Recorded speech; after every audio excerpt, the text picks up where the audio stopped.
My nemesis, Ethan, was asleep on my couch, mumbling my name. I thought he was cursing me, but when I got closer, I realized something was up. He murmured, "Sarah, higher." I promptly slapped him awake. Good news, he woke up. Bad news, I slapped him so hard he couldn't hear. His mom came over, demanding I take responsibility for Ethan's injury. Now, he asks me to go higher every single day. Slap! The sound of my hand connecting with Ethan's cheek echoed in the living room. He clutched his face, a perfect handprint blooming on his fair skin, looking at me with wide, innocent eyes. Finally seeming to register his surroundings, he jumped up from the couch, accidentally flashing a sliver of tanned abs. Oblivious, he hissed, "Sarah! What the hell?" The nerve! Pushing the image of his abs from my mind, I jabbed a finger at him. "What kind of dirty dream were you having? Don't think I didn't hear you." He flushed crimson, stammering, "Dirty? What are you talking about? Don't play dumb. You told me to go higher. I heard you." Ethan's face turned an even deeper shade of red. He covered himself, speechless for a moment before blurting out, I was talking about the weights. I told you to lift the weights higher. What did you think I meant?" My brain short-circuited. "Weights?" He said it so suggestively. "Weights?" "Yeah, weights. I thought you were talking about the weights too." My face burned, words tumbling out incoherently. I had clearly read into the situation. Back in middle school, I dropped a weight on his foot, breaking his big toe. I ended up spotting him for a week after that to keep him from telling my mom. My mind went completely blank. I pointed at the sliver of abs still peeking out from under his shirt. Then, "Why did you lift your shirt? I wasn't going to touch them. You're the one being inappropriate." Ethan froze, then, clutching his face and abs, hobbled out of my house.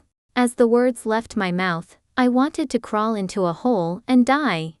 I thought that would be the end of it, but the next morning, there they were, Ethan and his mom, sipping coffee in my living room.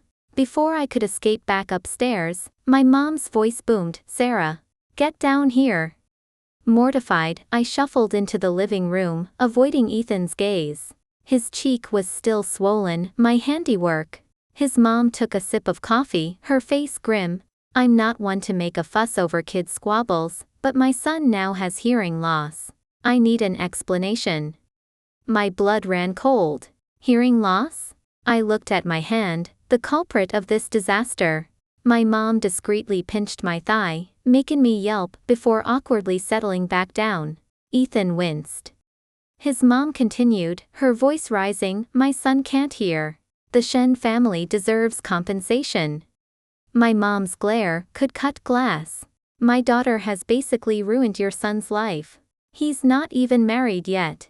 Our family's reputation is ruined," she wailed, dramatically dabbing at her eyes with a tissue. Both Ethan and I stared at our mothers in disbelief. There was a line of girls a mile long who wanted to marry Ethan. Even with hearing loss, he'd have no problem finding a wife. My mom, with a sudden burst of inspiration, blurted out, "Well, what about Sarah?" "Huh?" I squeaked. My own mother, throwing me to the wolves. Before I could protest, Ethan's mom's eyes lit up, like a quest-giving NPC who'd finally found her chosen hero. "Perfect! It's settled then. The wedding is next month." My mom and I gaped at each other. I looked at Ethan, but he just turned away. "What?" Sunlight streamed through the window, highlighting the contours of his abs beneath his shirt. I swallowed, forgetting to object. Why would he agree? He hated me. I gazed at my hand, the architect of my future happiness, and kissed it repeatedly. 10 years of pining, and finally, Ethan would be mine. That night, I giddily changed Ethan's contact name from Jerkface to Hubbykins and snuggled into bed. Except, I couldn't sleep. At 2 a.m., I gave up and went for a run in the park across the street. Lost in thought, I slammed into a solid wall of muscle, bouncing off and landing hard on the pavement. Just before impact, I heard Ethan say, "Oops. Oops my ass." He rolled me over and checked my face. Tears streamed down my cheeks from the pain. He slung my arm around his neck and effortlessly lifted me. I clung to him, my face pressed against his chest. Ethan was carrying me. Squee. Ow. Easy, I mumbled. The doctor squeezed my leg, making me wince. Doc, is it broken? Ethan hovered anxiously. Was he concerned or just enjoying my misery? The doctor sighed, pushing his glasses up his nose. She's fine. Just being dramatic. Ethan and I exchanged a look. Since Ethan was responsible for my injuries, he felt obligated to take care of me for the next 2 weeks. I imagined a whirlwind romance blossoming from our forced proximity. Reality, however, had other plans. 2 weeks before the wedding, the headlines screamed Ethan Miller, heir to Miller Industries, seen with mystery woman, wedding bells on the horizon. The photos showed him with a famous actress, Chloe Parker, outside the Ritz-Carlton, looking very cozy. I knew Chloe. She was Ethan's high school sweetheart, his one that got away. They'd been inseparable for 3 years, but she'd moved abroad after graduation. Ethan had been moping around for months afterward. Now she was back, a glamorous movie star. They looked perfect together. I stormed over to the Ritz, searching for Ethan. Just as I was about to give up, I overheard voices coming from a partially open door. Ethan, what's with the long face? You're getting married. A pause, then Ethan's voice, tinged with bitterness. I've loved her for years. Now, with my hearing loss, I don't deserve her. The other voice sounded confused. Chloe? I wanted to punch him in the other ear. He didn't love me. I was just the consolation prize. But I had caused his hearing loss. Backing out now would be. Maybe we could fall in love eventually? I sat on a park bench, watching the dead leaves fall, tears welling up in my eyes. Sarah? Is that you? A voice interrupted my pity party. Jake? What are you doing here? I hadn't seen him in 4 years. Jake was a classmate from high school. We'd been close. Once, I'd finally worked up the courage to write Ethan a love letter. I waited for him after class to give it to him. He showed up an hour later, with Chloe. They were laughing and talking, Chloe's hand firmly gripping his arm. When he tried to pull away, red marks were left on his skin. Those marks felt like they were on my face, not his arm. Everyone said they were the perfect couple. Chloe was the undisputed prom queen. I was the class clown. I clutched the pink envelope, my face burning. Ethan pointed at the letter in my hand, a smirk playing on his lips. Is that for me? I looked down, unable to speak. The silence stretched on an eternity. Out of the corner of my eye, I saw Jake approaching. Desperate, I thrust the letter at him. Jake, I've liked you for a long time. Will you go out with me? I mouthed the words to Jake, my back still turned to Ethan and Chloe. Jake hesitated for a moment, then took the letter. Before I could breathe a sigh of relief, Ethan snatched it from him, ripping it open. He scanned the contents with a disgusted look. Thank God I hadn't signed it. He tossed the shredded pieces into the trash, looking at me with contempt. Sarah, who would ever like you? Don't drag Jake down with you. We have the Sats in 6 months.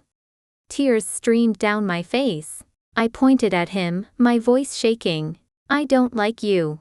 You have no right to say that to me. I hate you. I never want to speak to you again. Ethan's face darkened. Huh? Like I'd want to talk to you. We'd been friendly before that.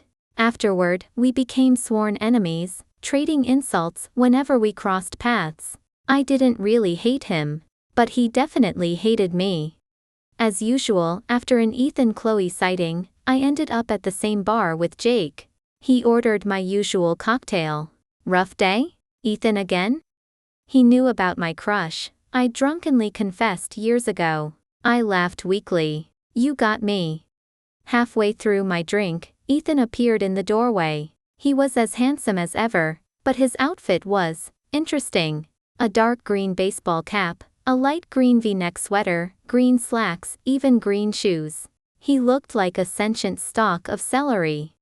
I ducked my head, hoping he wouldn't see me. He walked straight towards us and sat down next to me, pulling out a napkin and vigorously wiping my face. Jake opened and closed his mouth, speechless. I pushed him away. Ethan, what the hell are you doing? Taking off my makeup? Rosie, you look so much better without it, he said through gritted teeth. Who's Rosie? Your side chick? Jake chuckled and excused himself. I watched him go with regret. He hadn't paid for my drink yet. I turned back to Ethan, anger bubbling up inside me. Ethan, let's call off the wedding. Would it hurt less if I ended it? His face hardened, his lips pressed into a thin line. Probably stung to be rejected. I waited for his response. Instead, he covered his ear, his eyes reddening. As soon as he shows up, you want to call off the wedding? My ear hurts. It was the ear I'd slapped. At the hospital, the doctor examined him carefully, then sighed. Your ear, it's a serious issue. It might not heal, and it could even affect your other ear. My stomach dropped. I couldn't break off the engagement now. Even with the impending metaphorical green hat I'd be wearing, I couldn't leave him. I was the reason his ear was messed up. The wedding went ahead as planned. Ethan looked incredibly handsome. During the ring exchange, I saw Chloe and Jake standing in the back of the church.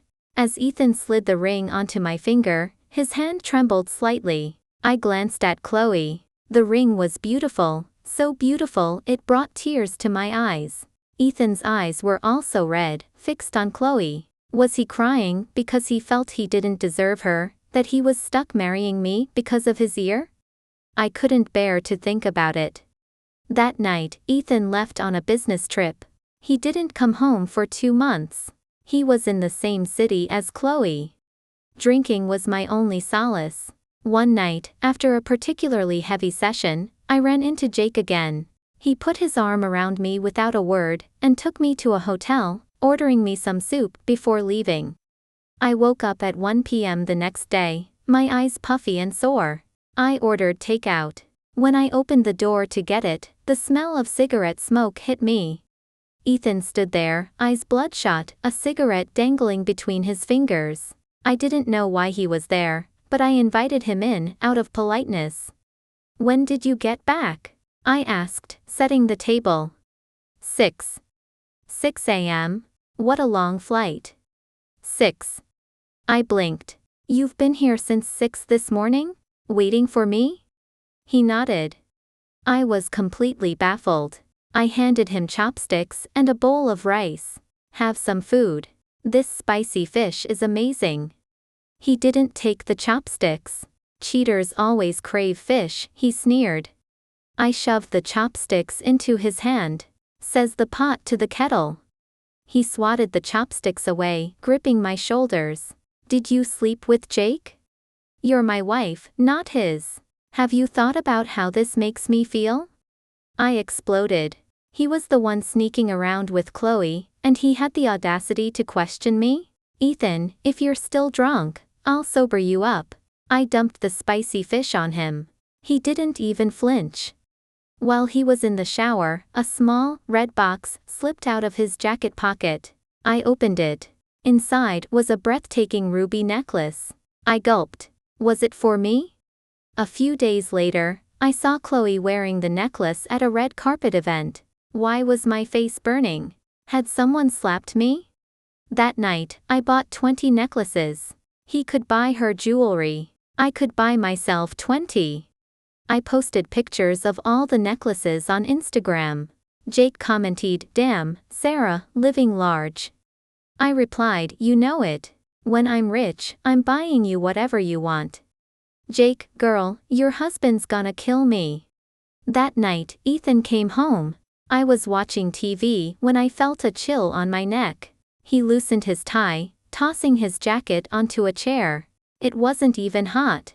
Why was he undressing? Was he interested? I swallowed hard. He sat down opposite me, rolling up his sleeves. Who are you buying things for? My mind went blank. What? He pointed to my phone. Oh, right. It was just a joke, I said defensively. Unlike some people. He unbuttoned another shirt button, looking agitated. He stood up and circled me. Sarah, you were serious, weren't you? I can't believe you. He paced around the room, then went to take a shower. The moment the water stopped, I turned off the lights, scrambled into bed, and pretended to be asleep.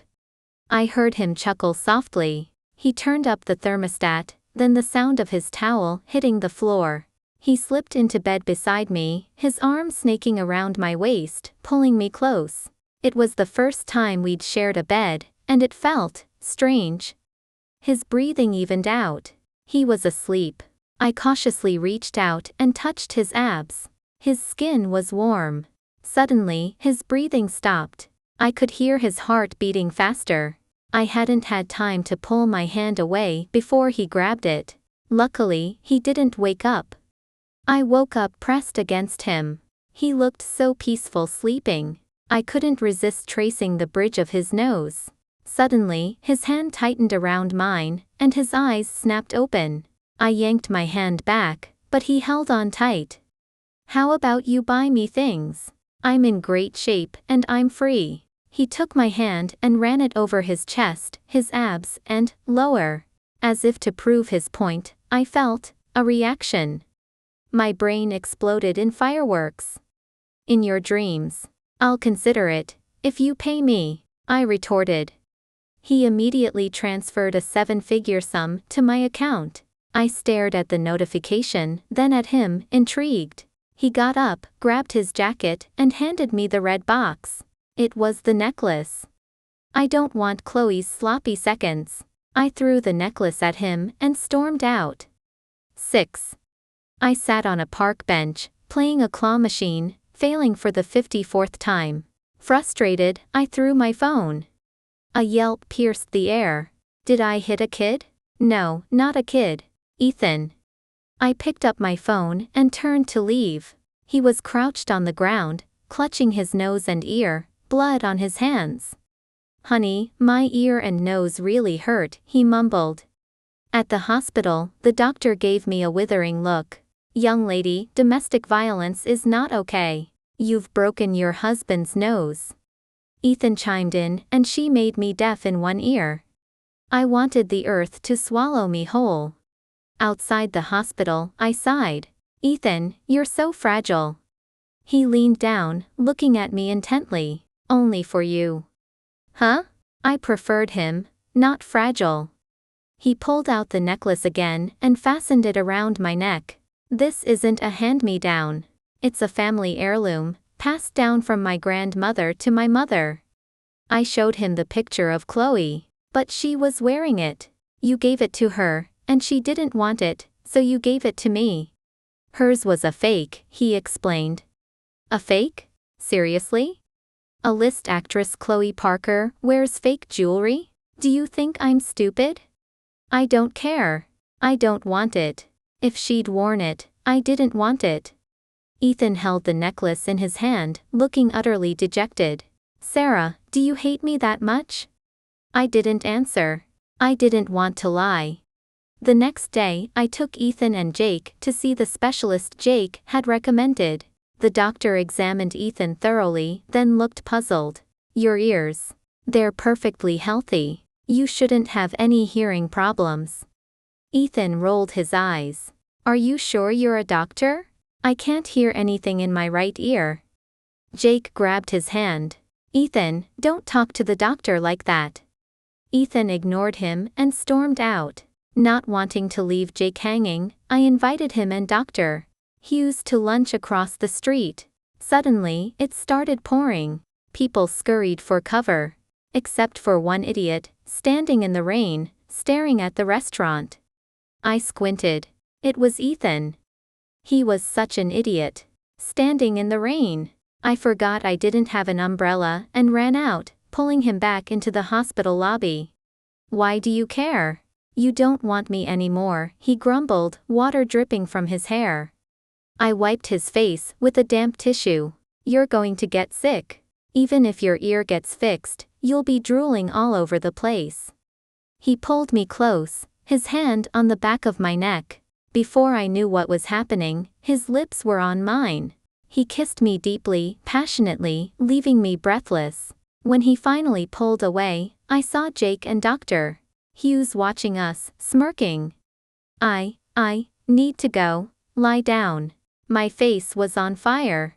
His lips were so soft, and his tongue, oh God, what was I thinking? I smacked myself in the forehead. Ethan chuckled. Sarah, you need professional help. Jake grinned. Sarah, I don't know any brain surgeons. I punched him playfully, but I must have put too much force behind it. He stumbled backward, and I, stepping on a stray banana peel, fell on top of him. Who leaves banana peels lying around? Ethan grabbed me by the collar and yanked me up, his face thunderous. I stared at him, confused. Ethan, what's wrong? He spoke slowly, his voice menacing. Do you notice anything different about my head? No, it's still dark. Dr. Hughes burst out laughing, helped Jake to his feet, and then both of them sprinted out of the hospital. Ethan, we need to talk. Back at my apartment, Ethan, in a bizarre turn of events, had cooked a full dinner. He looked up, surprised. Talk about what? I took a deep breath. Ethan, I don't think everyone ends up with the person they're in love with. Sometimes, things just don't work out. My voice trembled. His gaze was intense. We should try to make this work. Let's forget about the past. The words tumbled out in a rush. He didn't answer. He lit a cigarette, his face obscured by the smoke. I can't forget. I won't settle. You have no idea how unfair this is. Why? He grabbed his jacket and left. I sank onto the couch, running my hands through my hair. I picked up a paring knife and made 8 small cuts on my hand, the hand that had caused him so much pain. This hand had taken away his chance with the woman he loved, forcing him to settle for me. The irony was, I was his wife, but not the woman he loved. A text message notification startled me. It was a video. Ethan, drunk, being helped into the Ritz-Carlton by Chloe. Room 1008. The video ended with the door closing. I grabbed my car keys and raced to the hotel, pounding on the door until my knuckles bled, tears streaming down my face. How could he do this to me? The door finally opened. Ethan stood there, reeking of alcohol, his eyes glazed over. He blinked. Sarah? Before I could answer, he scooped me into his arms and kicked the door shut. I landed on the bed with a thud. Ethan, wake up, I pleaded. He fumbled with his tie, then started tugging at my dress. He nuzzled my ear, his words slurred. If I wake up, you'll leave. Just as he reached for the buttons on my dress, I grabbed his hand. Who am I? He looked at me, his eyes focusing. Sarah. What happened next nearly broke my back. I woke up sore all over. I lay next to him, staring at the ear I'd injured. I love you so much, Ethan. Too bad you can't hear me, I whispered. I was terrified he could hear me. His eyes suddenly opened, and he rolled over to face me, his gaze as deep and dark as the ocean. I thought he'd heard me and scrambled away, falling off the bed with a thump. He looked down at me from the bed, his eyes sparkling. He smiled. Sarah, you're such a klutz. He wrapped the blanket around me and lifted me back onto the bed. I kept my eyes downcast. 2 months later, the same person who'd sent me the video sent another text. 2 photos. One of Chloe and Ethan entering a different hotel. The other, a pregnancy test, positive. 3 months along. The timing lined up with Ethan's 2-month business trip. My blood ran cold, my nails digging into my palms. I forwarded the photos to Ethan and asked him to meet me. He rushed home that evening. Sarah, let me explain, he said anxiously. I wiped away my tears, my voice flat. Ethan, why are you doing this to me? Why do you hate me so much? I'm your wife, I broke down, sobbing. Let's get a divorce. I'll give you what you want. The words felt like lead in my mouth. He pulled me into a tight embrace. Sarah, I didn't do anything. That baby isn't mine. Believe me. Believe you? How can I believe you? I've caught you with her 3 times. At hotels. 3 times. You said you didn't deserve her because of your ear. That's why you married me. You gave me her necklace. You're having a baby with her.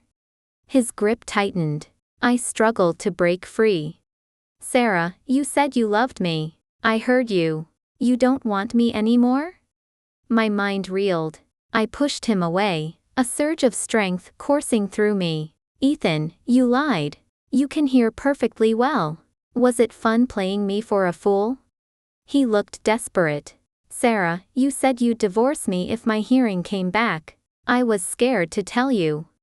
After that fight, I moved out. I sent him divorce papers, but he refused to sign them. I didn't understand what he was holding on to.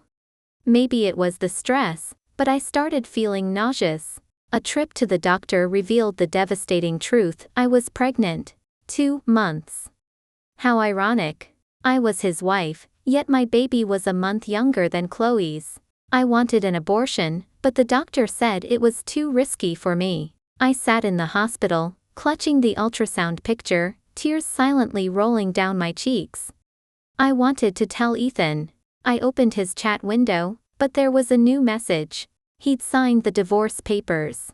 He wanted to meet and give them to me in person. I didn't go.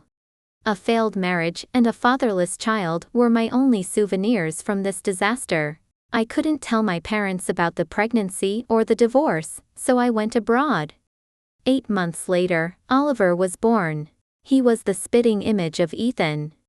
When Oliver was 3, my parents found out. Sarah, you've been gone for 4 years and you have a child? My mom fainted mid-sentence. My dad ordered me to come home immediately. I had no choice but to bring Oliver back. As we walked into my mom's hospital room, we ran into Ethan. My heart sank. He stared at Oliver, his voice hoarse. Is he? You? I couldn't tell him the truth. I held Oliver close, his face buried in my shoulder. My son. He's 2.5. I tried to sound casual. Ethan's eyes filled with tears. Where's his father? Why isn't he here? He's busy with work. Oliver piped up, I don't have a daddy. Ethan's lips curled into a bitter smile. Sounds like a busy guy. Doesn't even know his own son. How about I be his dad? Give me a chance? I ignored his question. Your son's 4 now, right? When are you introducing him to the world? Haven't you been on social media? He asked, his voice laced with sadness. I hadn't. Ethan was constantly trending. I didn't want to torture myself. Why are you changing the subject, Mr. Miller? He didn't answer. His phone rang and he rushed off to take the call. When I got home, I had 20 new messages. All screenshots of Chloe's trending topics. Hashtag Chloe Parker pregnant. Hashtag Chloe Parker and producer scandal. Hashtag Chloe Parker miscarriage. Hashtag Chloe Parker fake jewelry. This was more shocking than a capybara fighting an elephant in the street. I unblocked Ethan. Ethan, did she cheat on you? I texted, unable to resist a little schadenfreude. What goes around comes around. He immediately video called. I declined. He called again. And again. Finally, he stopped. Just as I was about to go to bed, I heard a noise on the balcony. I grabbed my baseball bat and went to investigate. A dark figure was climbing over the railing. I swung the bat, hitting his hand. He yelled in pain. It was Ethan. Ethan, what the hell are you doing? I lowered the bat, confused. Sneaking onto a widow's balcony? You're such a creep. He cradled his bruised hand, glaring at me. Widow? I'm not dead yet. Would you have opened the door if I'd knocked? I mumbled, probably not. You hit hard. Been taking kickboxing lessons? he asked, rummaging through my medicine cabinet. Fighting kangaroos, I deadpanned. Why are you here? Honey, I wasn't cheated on. I think you cheated on me. He looked genuinely aggrieved. I laughed. Who's your honey? I got pregnant after the divorce. He straightened up, placing his hands on his knees. Sarah, I didn't sign those papers. I'm never signing them. He grinned, showing me a picture on his phone. It was Jake's wedding photo. Sarah, you and Jake are never happening. He's married. He was practically gloating. I wasn't about to back down. You and Chloe aren't happening either. You're nothing compared to that, whatever he is, producer. I only want things to happen with you, he said quietly. Before I could process that statement, Oliver opened my bedroom door, clutching his pillow, his eyes red and puffy, his feet bare. Mommy, I can't sleep.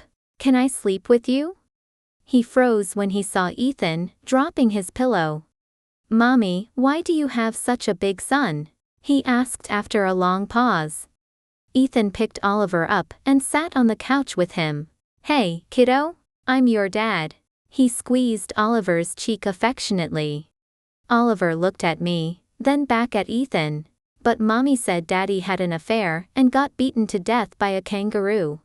Ethan glared at me, then said to Oliver, the kangaroo realized Daddy didn't have an affair and brought him back to life. After Oliver fell asleep, Ethan climbed back over the balcony. Don't ask me why he didn't use the door. He was weird. The next morning, I was woken by frantic knocking. I opened the door, ready to yell at whoever it was, but it was Ethan. I yelled at him anyway. He ignored me, his eyes shining with excitement, holding a piece of paper. He hugged me tightly, peppering my face with kisses. Sarah, Sarah, Sarah. I pushed him away. What? Are you summoning me? Spit it out. He unfolded the paper. A DNA test. Sarah, he's mine. Our son is mine. We have a baby. He swung me around before setting me back down. I stared at the paper, speechless. How did you even? He pointed at Oliver, who was standing in the doorway. We look exactly alike. I'm not blind, honey. Mommy, Mommy, can I make paper airplanes with these pretty papers? Oliver was clutching a stack of love letters. I opened one of the faded, colorful letters. The handwriting was familiar, though the ink had run in places. Each letter began with Dear Sarah and ended with Love, Ethan. One letter, written on plain notebook paper, wasn't a love letter. It was more like a diary entry thinking about Sarah. If she loses her hearing, I won't deserve her anymore. She deserves someone better. He thought he wouldn't deserve me? I showed Ethan the note. He looked sheepish. Before I could ask him anything, he tossed me onto the bed. So, it wasn't weights he wanted me to lift after all.